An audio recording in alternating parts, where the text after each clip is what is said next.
So what is a woman? Well, an adult biological female. It shouldn't be that hard. And for thousands and thousands of years, it hasn't been hard.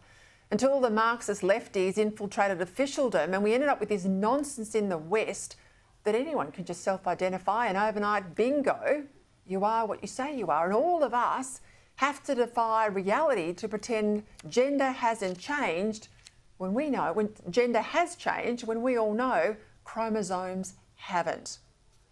Until last night, when finally we've seen a return of common sense as the full bench of the UK Supreme Court rejected the nonsense that a man can be a woman as long as he can hold up a piece of paper to say he is. In a unanimous decision, all 5 judges of Britain's top court declared that at law, a woman means, and I quote, a biological female.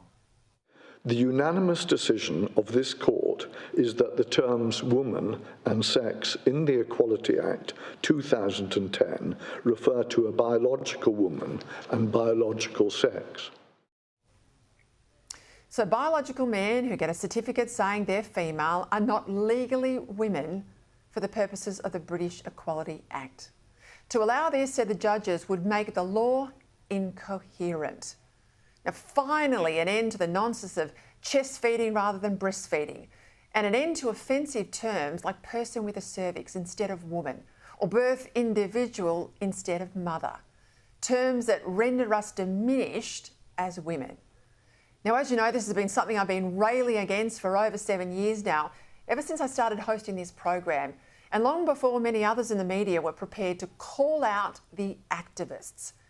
And not all of them are on the left, are they?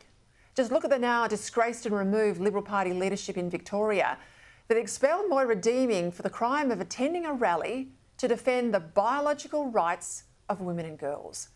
For almost 2 and a bit years, I've stuck my neck out to defend Deeming, and she won big in a court action of her own last year, as you know. She's since been reinstated to the Liberal Party party room, and with a big announcement today, I'll share that with you in a moment when she joins me in the studio. But back to last night's decision in the UK. This wasn't just a win for women there. It was a big victory for women like Moira too, and all women around the world, as our biological rights have now been upheld by one of the world's most distinguished courts. On the back of this, all similar self-identification laws in Victoria, Queensland and elsewhere must now be abolished. No man should be able to self-identify as a woman in this country, and voters must demand this of their politicians. Enough now is enough.